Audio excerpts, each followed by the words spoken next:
value or aspect of work and artistic quality, those features of work that contribute to its success, importance as a work of art, the features upon which its significance or beauty supervene. They include the form, content, integrity, harmony, purity, or fittingness of work. So, aesthetic values the eye is the study of beauty. So, kailangan tayo sa ang beauty, no? So, at saan yung naka-discover sa ilang beauty, no? Isang pa na ay mga weaknesses or mga uncertainties or mga insecurities that you as they wonderfully and beautifully made. So, that is aesthetic values of beauty. So, we have here also the spiritual values. The values of truth, righteousness, peace, love, and non-violence are found in all major spiritual paths. These spiritual values are also human values and the fundamental roots of a healthy, vibrant, and visible work career. Spiritual values are the way you believe in your own God, and if you have any rules like praying before you eat, and if you have any boundaries such as marriage before sex. So, spiritual values are the way that you believe. So, I know na sa not natin mga beliefs no sa atong spirituhanon na side. So, sa mga rules sa spiritual values. So, like praying before you eat. So, kita before bata mo kaon, mag-ampo bata? Yes. So, kanang mayo.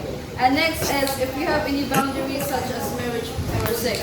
So kaning marriage for sex isa jud sa kadako nga sin no kay man ta we are temple man ta so dapat need to pure jud ata nga lawas nga bahin. So kaning marriage before sex so in biblical term dili gani siya maayo or money ang big sin jud no sa isa ka tawo if maka-encounter siya gani nga situation nga wa pagikasal but enter na siya sa sex. So you know what's the consequences of having sex with someone.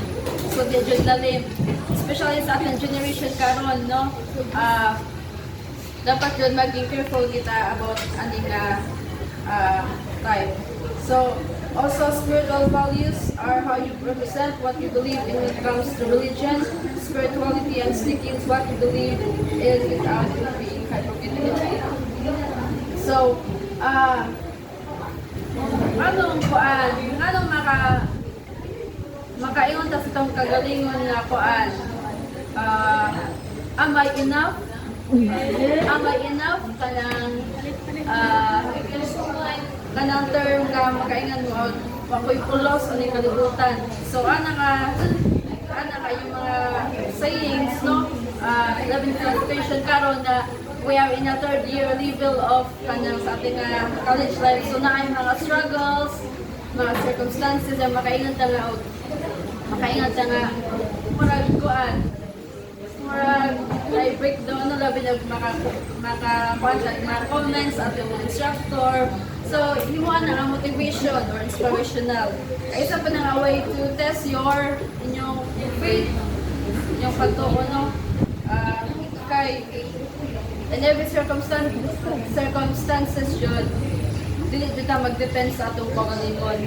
Kay, kuan man ta, we are temporary man. So, dito mag-depend kay, pag-depend ta,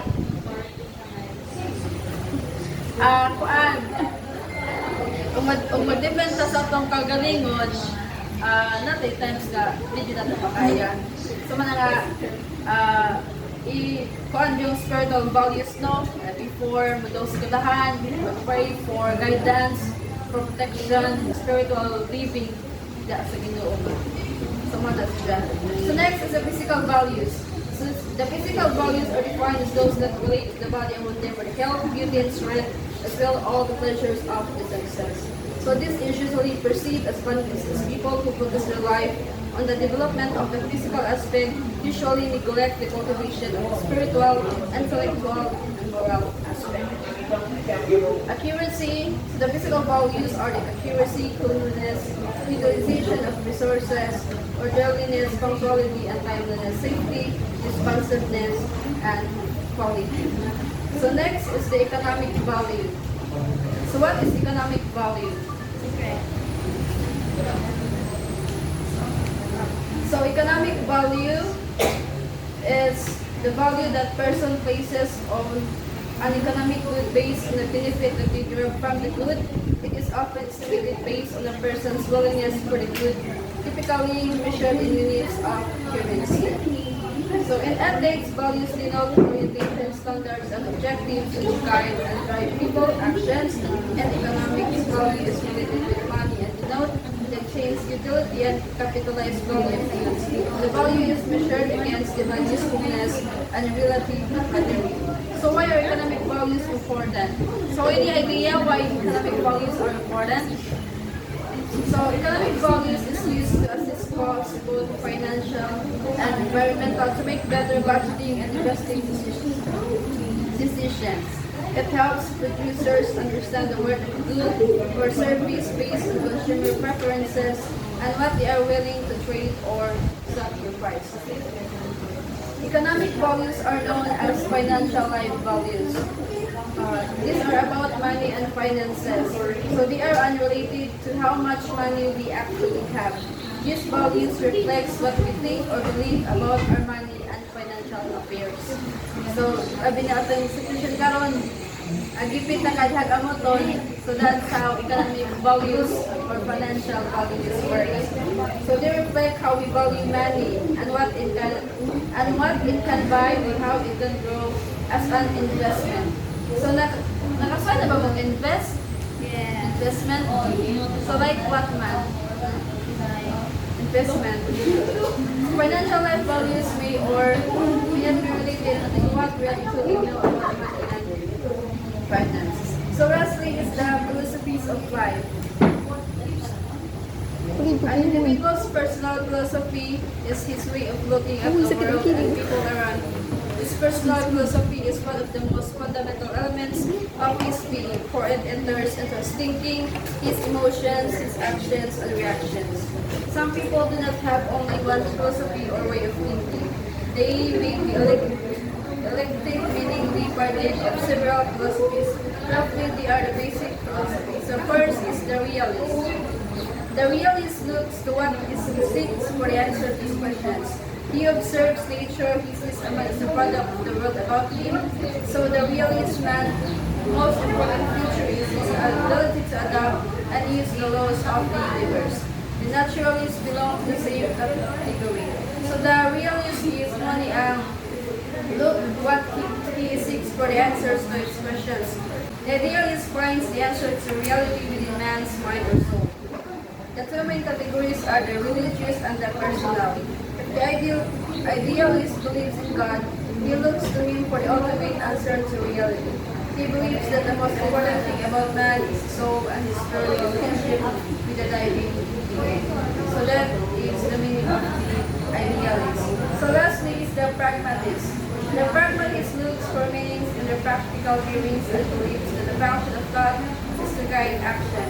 He believes the experience is composed of circumstances, events, ideas, people, environment, and the interaction among all these things is the basis of reality. If one can do this, his ability to get along with people and consequently his chances of improving his own personality will be greater. So a person's value is based on his philosophy. So what is philosophy? Simply, what is philosophy? So the thing considers the worth and importance, other factors that influence a person's choice of values. This is cultural tradition into which he was born. The values of the society in which he moves. One may value money, another power, another creative expression, and others combination of all of these and all of these. So in relation today, the factors in determining an individual patterns of value is confusing to young people. So, in our nation today, the factors in determining the individual's pattern of value is confusing to young people. So, manong confusing to young people man, nowadays man, ang value. That's because, bitaw na murag wala na na practice ang values no in our generation right now no. So until you know what you hold fast, you are quite likely to be confused and bewildered by the conflicting states of values you observe around you. So have values yun sa inyo, mga atong na pagalingon yun. Have values yun sa ating self, no? So that will be all. The next reporter will be Dulce Marie.